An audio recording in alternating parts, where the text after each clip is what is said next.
I got involved with a gentleman, and it was peaches and cream, and everything was nice. Somebody backed me up, and I trusted him and stuff, and things started getting dark and shady and rainy, and the violence came, the tension came, and I got physically and mentally abused by him all the time. And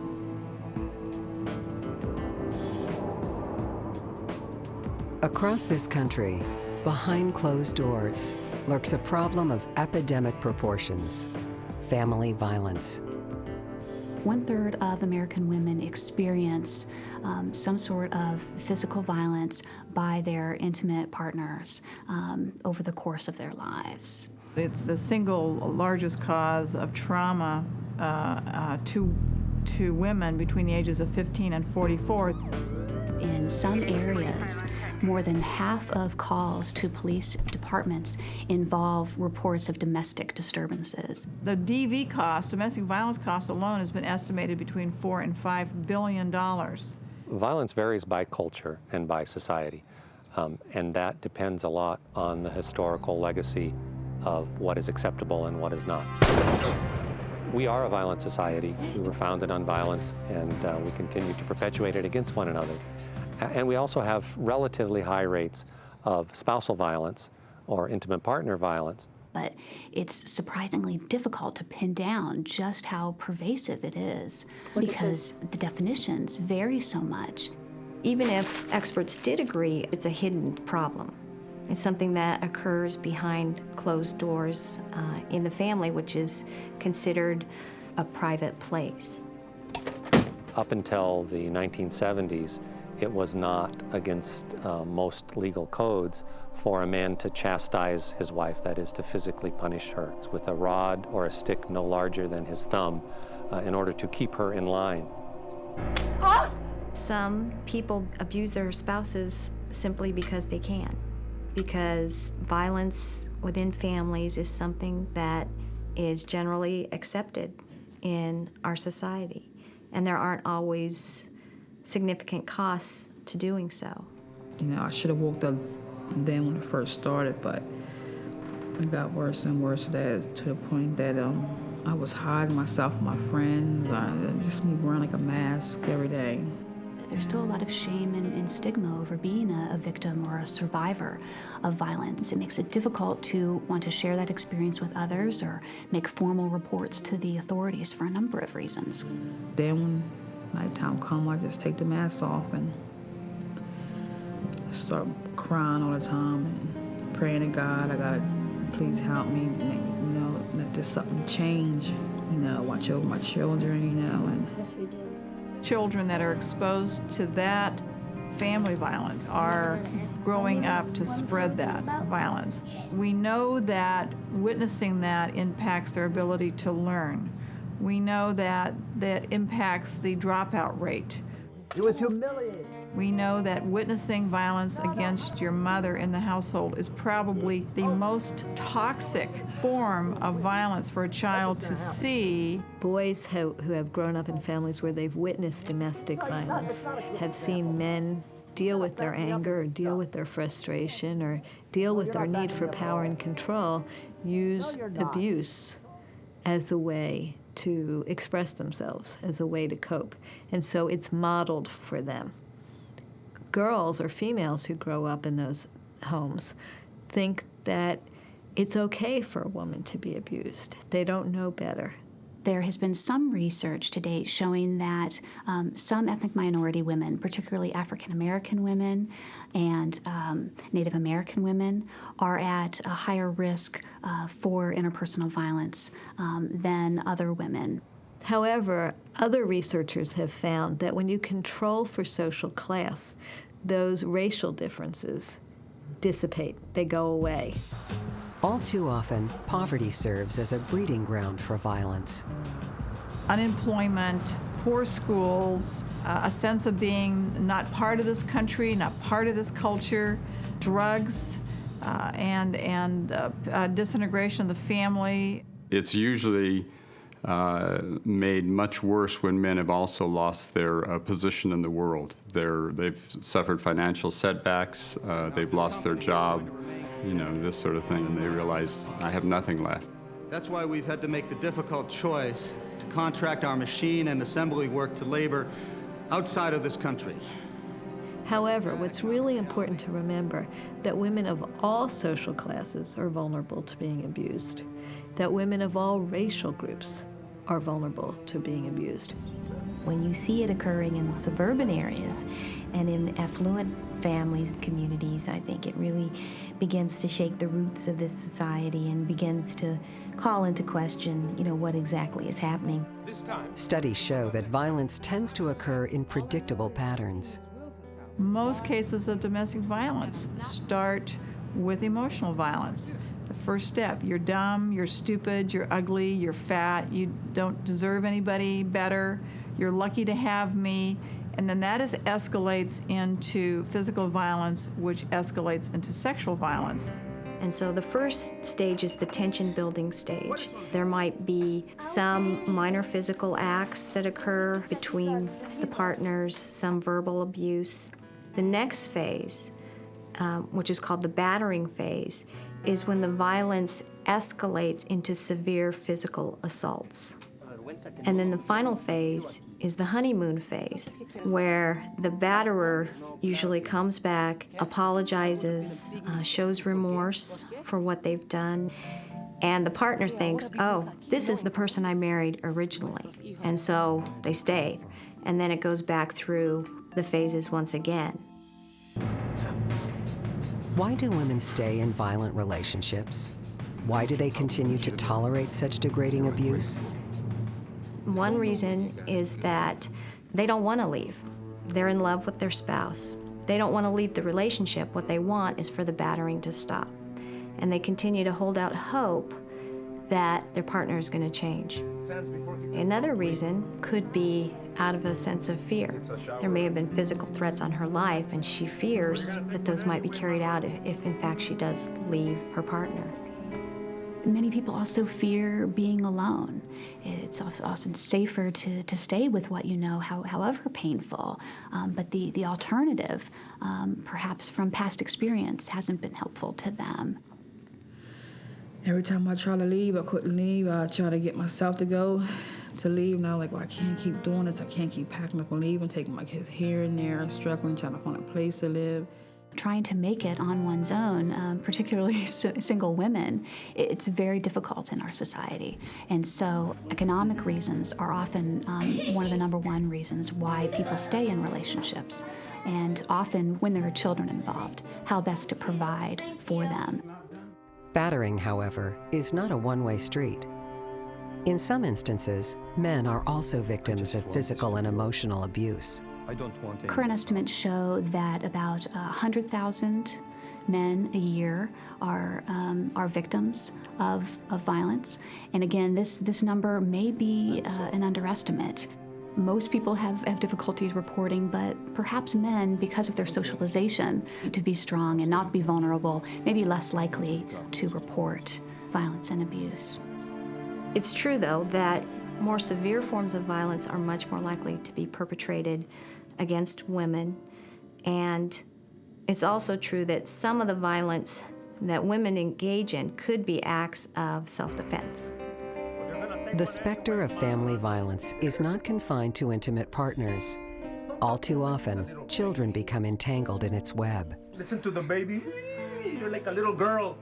There's something that's been called the double whammy by researchers such as Gayla Margolin from USC. And the double whammy is that children who live in homes where domestic violence is occurring are 15 times more likely to be physically abused or neglected themselves. The Department of Health and Human Services receives approximately 3 million reports of child maltreatment every year. 1,200 children that were reported to have died as a result of child abuse and neglect. 45% of those children were under the age of 1, and 85% of those children were under the age of 6 years. That abuse comes in many different forms. It comes in the way of emotional abuse, of physical abuse, of sexual abuse, of benign neglect, because families just don't have the time. Since many of the perpetrators of abuse are people that they know, and unfortunately often people they are related to, kids protect them. Kids internalize it, think it's their own fault, that they did something to make mommy or daddy or brother or sister or whomever the perpetrator is do this. Many of the kids that I've worked with, they, despite living some really adverse conditions, they still love their parent. And it's very understandable that it would be difficult for them to want to call the authorities on them or to leave them. Shari Philpott was only 12 years old when she found herself in charge of a household of children. Her mother, an ex-policewoman with a drug habit, rarely made an appearance. She had been doing that for about a good month or two, and then finally one time she didn't come home at all. I'm still trying to, recover over it, We're in this house, there's no water, there's no lights, there's no food.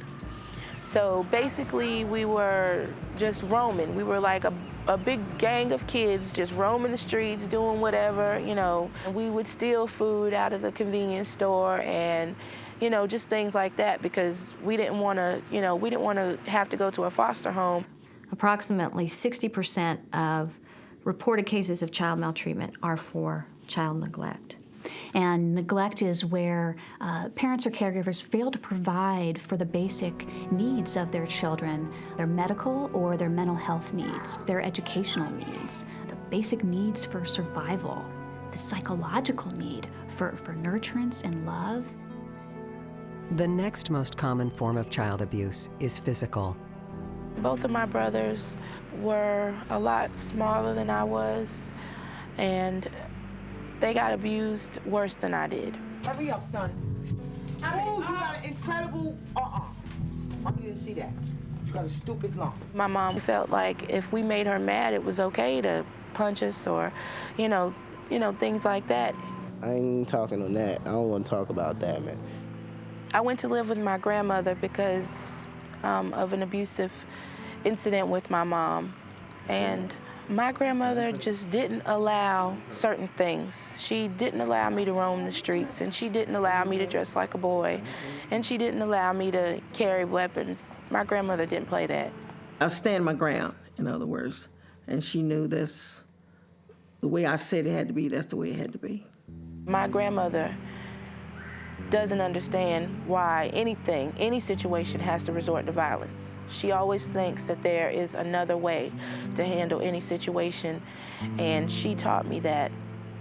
Child maltreatment can occur in any type of family.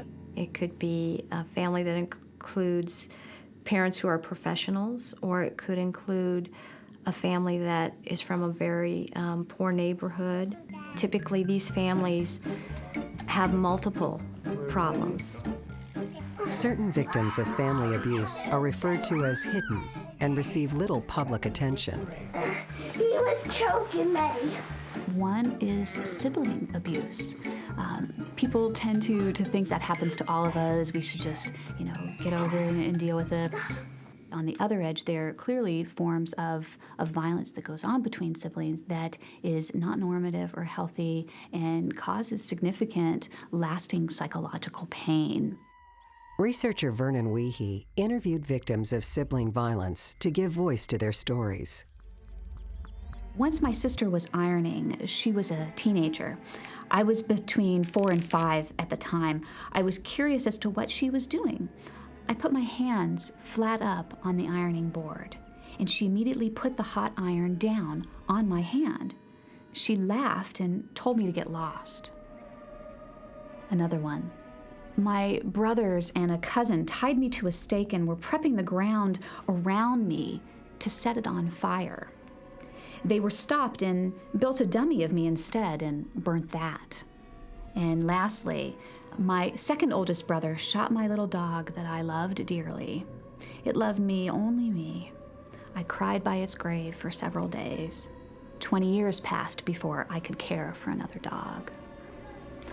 So you can see from some of these stories how that impacted them over time. At the other end of the age spectrum, we find another group of hidden victims. I'm looking into this room, in the x-ray room, and there's this little old lady in there who only spoke Spanish. And she had her arms in slings, and she had a bandage on her head, and she's telling the technician who didn't understand Spanish that she needed to go to the bathroom.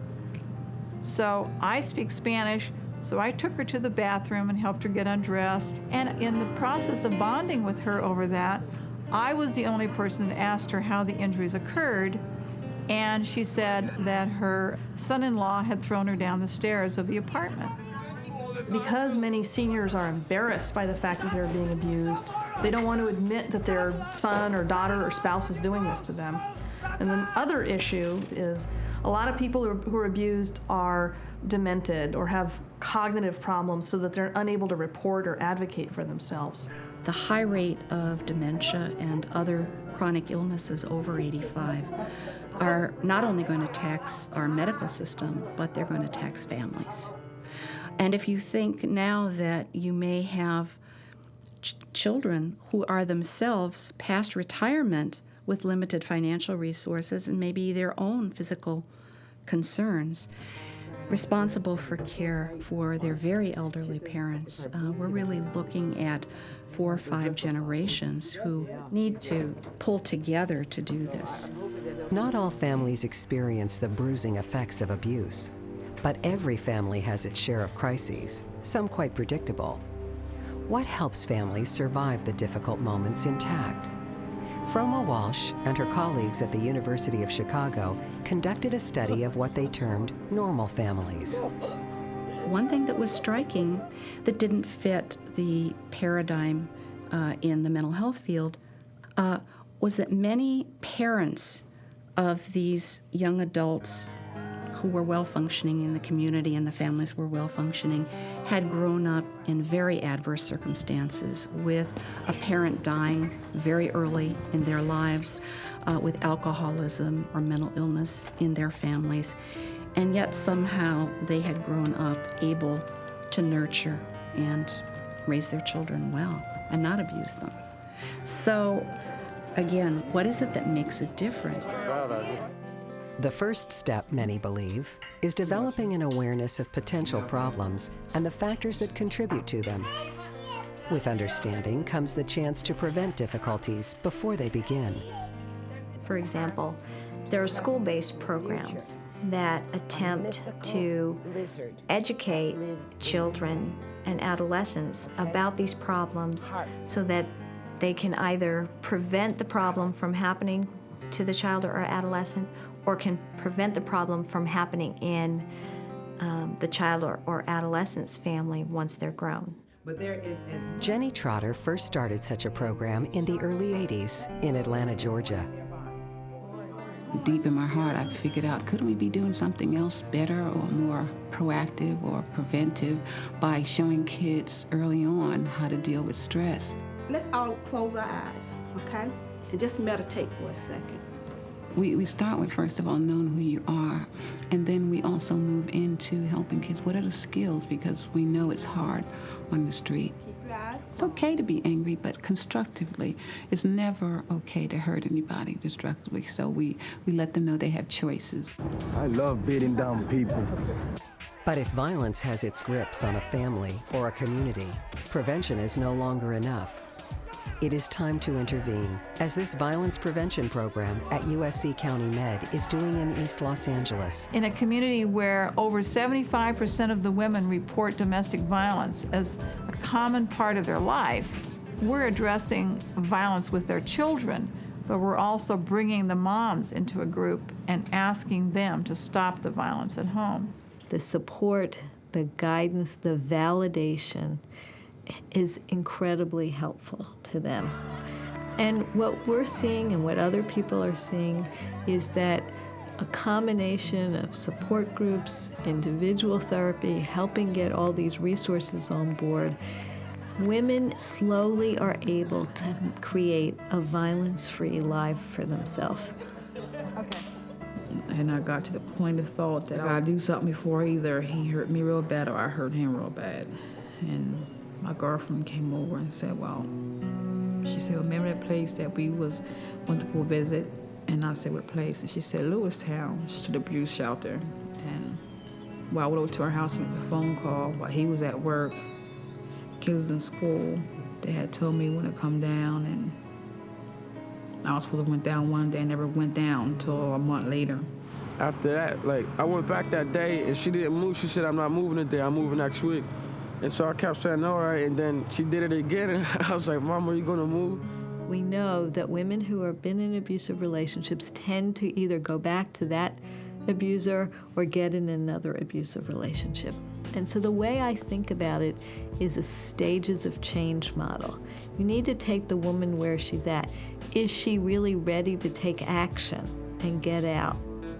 I just left clothes and everything. I just got the kids a couple outfits and got me something, a couple outfits. I left everything there. Well, when we got in the car, everybody started to cry, and because we had to leave.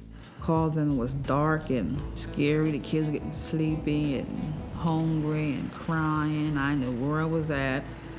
And I was about to go right back in the car with her and turn back. And she said, before you can think about it, she said, I'm leaving. Because she knew I would have probably changed my mind. So the lady had met me at the sheet store, and she was very nice. She took us to his house, a secret house. I'll never forget it. She showed her rooms, and she said, need anything, it's right here, the freezer right here. You can make phone calls out, but I can't make phone calls in. It was hotlines that you can call if you get scared in the middle of the night. I was the #1 caller every night, 5 times a night, calling there. The wind would blow against the window, and I picked the phone up, somebody at the door, somebody gonna get us and stuff. And they said, no, hon. She said, I can guarantee you this. She said, I've been here, working here almost for 40 years. She said, my own kids don't know where this place is at. She said, if they did, I have to kill them so they won't know. They won't tell anybody because they knew. She said, don't worry about it. She said, just say. Your goal is to get the woman to safety and reduce some of the medical and physical problems. And then there's longer-term work to really empower women so that they can have better lives for themselves. I was working hard trying to get a place. Hi, Donna. Hi, my name's Val Woodring. Hi, welcome to Adult Education and Job Training Center. I know that when I met with her, the most important thing to her was shelter and feeding her children. I did some telephone calling to a lot of the community and a lot of people, agency directors, such as the abuse shelter, and find out what resources I needed to call. When families come to us or an individual comes to us as clinicians, we can seize that opportunity, seize the moment of the crisis to both learn from how things have broken down without blame, but more to comprehend, to repair, to help ensure that they're going to go into the future with more resources to meet future challenges and learning from what they have come through. It was hard to find a place. It was every day I was looking, and ain't the house that my dream house, but it was something for my children. It was ours. We looked around and stuff, and it wasn't like our old house because we had apartments out in Altoona, but we had a real house. I went in there with bags. That's all I had, bags of clothes. No TV, no furniture, no nothing. Only with just me and the kids and their clothes. People came together, and I'm not talking, 5 or 6, lots of people. Local businesses donated appliances, furniture. So it was a great community effort. Bringing in stuff back and forth, food, beds, couches, chairs, clothes, presents, all kinds of stuff, and I had a big knot in my throat. My brother, he had this big dinosaur, and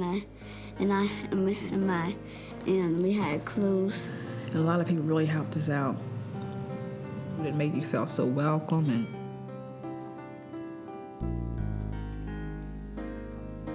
I can't describe it. I really can't. And Donna was a part of that. She had a willingness. She wanted to do things. And I think that that's what motivated me the most, was her desire to provide a home for her children. the whole notion of resilience is that we don't just survive the bad things that happen in life, but that we can perhaps be strengthened in that cauldron and emerge stronger, more resourceful, better people because of the experience and the way that we met the challenge.